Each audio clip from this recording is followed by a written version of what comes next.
Lainnya, saudara, banjir melanda Malaysia dan negara tetangganya, Thailand.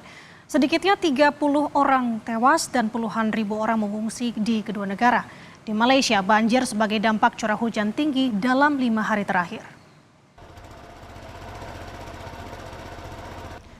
Pada Selasa 3 Desember 2024, Perdana Menteri Malaysia Anwar Ibrahim mengatakan hujan lebat di Malaysia dalam 5 hari terakhir sama dengan curah hujan selama 6 bulan terakhir. Hingga banjir melanda wilayah timur laut, Kelantan, dan Terengganu. Tak hanya Malaysia, saudara, pemerintah Thailand juga sedang menyiapkan tenda-tenda pengungsian dan rencana evakuasi. Sebagai antisipasi banjir akibat hujan lebat yang masih mendera dua negara tersebut.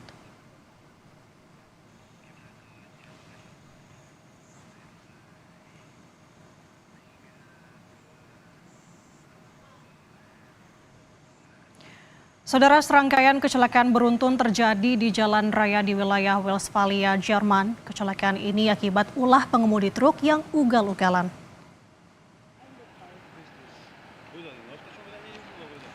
Otoritas setempat menyebut 50 kendaraan terlibat dalam serangkaian kecelakaan di dekat kota Neus di wilayah Westphalia Utara.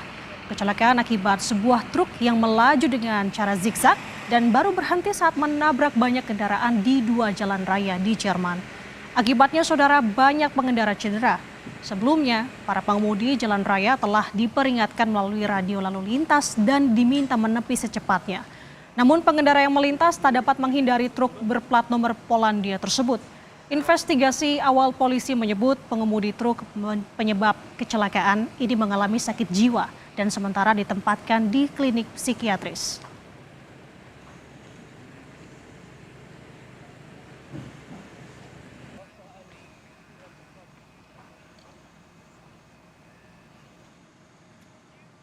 Gelombang unjuk rasa masih terus berlangsung hingga hari kelima di Tbilisi, Georgia.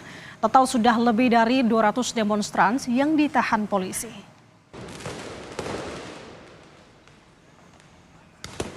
Polisi terus menembakkan gas air mata serta mengerahkan unit meriam air untuk menghalau para demonstran dari gedung parlemen.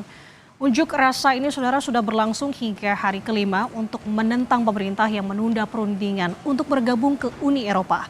Tuntutan lain adalah transparansi pemilihan umum setelah pihak oposisi dan presiden menuduh partai yang berkuasa telah curang dalam pemilu. Dalam unjuk rasa ini, 224 demonstran ditahan polisi dan di mana 3 diantaranya atas tuduhan pidana. Dari sisi polisi, saudara, sebanyak 113 petugas harus dirawat di rumah sakit.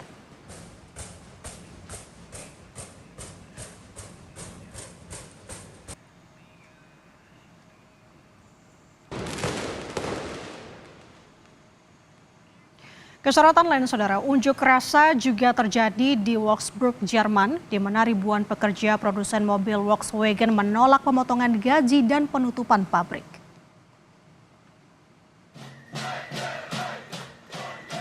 Para pekerja ini mogok kerja selama 2 jam di 9 pabrik Volkswagen. Mereka menolak keras pemotongan gaji dan penutupan pabrik. Pihak perusahaan menilai pemotongan gaji ini dan penutupan pabrik merupakan langkah strategis dan krusial untuk mengatasi lesunya pasar otomotif di Eropa. Volkswagen berencana memotong gaji sebesar 10% terhadap 120.000 pekerjanya dan akan menutup 3 pabriknya di Jerman.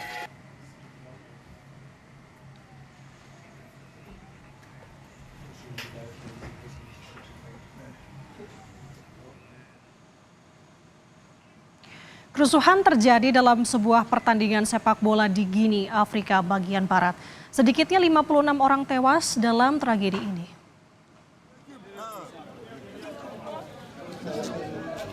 Pihak keluarga yang berduka secara bergantian menjemput jenazah korban di rumah sakit.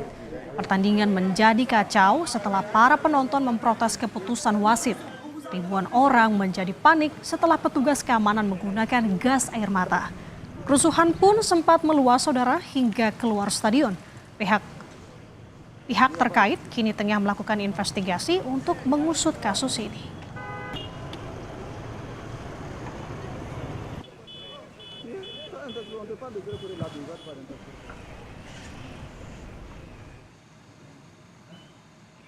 Kita ke sorotan lain, Saudara. Kota Los Angeles telah menyetujui status Sanctuary City atau kota suaka sebagai respons terhadap janji deportasi massal Presiden terpilih Donald Trump. Peraturan ini tidak akan menghentikan pejabat federal AS untuk mendeportasi imigran ilegal, tetapi memberi perlindungan lebih bagi populasi imigran. Claudia Ventura telah tinggal di Los Angeles selama 20 tahun. Ia memiliki pekerjaan dan keluarga di sini, tetapi tidak memiliki dokumen resmi. Seperti sekitar 800.000 penduduk LA yang tidak memiliki status imigrasi legal, ia merasa cemas setelah Donald Trump memenangkan pemilihan presiden. Now, when I see not a lot of people in the street, it's less people, it's bad.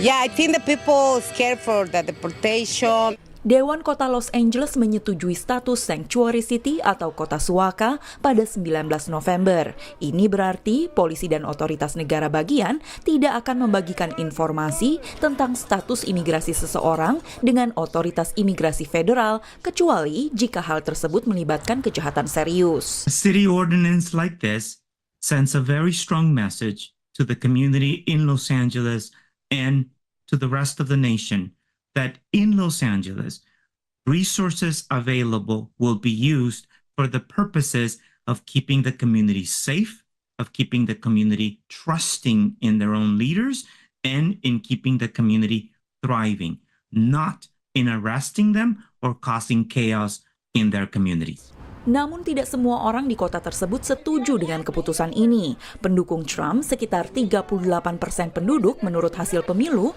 tidak ingin LA menjadi kota suaka. I think it's a disgrace. I think that we have to take care of our own first. When we say America first, it doesn't mean you don't take care of others. It just means we take care of our own first. Orang tua Hannah berasal dari Meksiko. Mereka datang ke Amerika Serikat secara legal. Dan menurutnya, siapapun yang melakukannya secara ilegal harus dideportasi. Peraturan atau status baru LA tidak akan berdampak besar karena LA telah melarang polisi maupun petugas federal untuk menginterogasi seseorang terkait status imigrasinya sejak tahun 1979. Status baru LA juga tidak berarti tidak boleh ada deportasi. Ini hanya berarti bahwa otoritas setempat tidak akan bekerja sama maupun membantu petugas federal untuk menemukan dan mendeportasi imigran ilegal. Setelah pelantikan pada tanggal 20 Januari, Trump dengan tegas menyatakan bahwa ia mungkin akan mengumumkan keadaan darurat nasional dan menggunakan personel militer AS untuk membantu melakukan deportasi massal. Sebuah langkah yang para pendukung imigrasi janji akan ditentang dan diperjuangkan di pengadilan. Dari Washington DC, Valdia Baraputri dan tim VOA. Saudara, ada pemandangan tak biasa di Bandara Internasional Hong Kong. Sebanyak 2.500 patung panda raksasa dipamerkan secara bersamaan.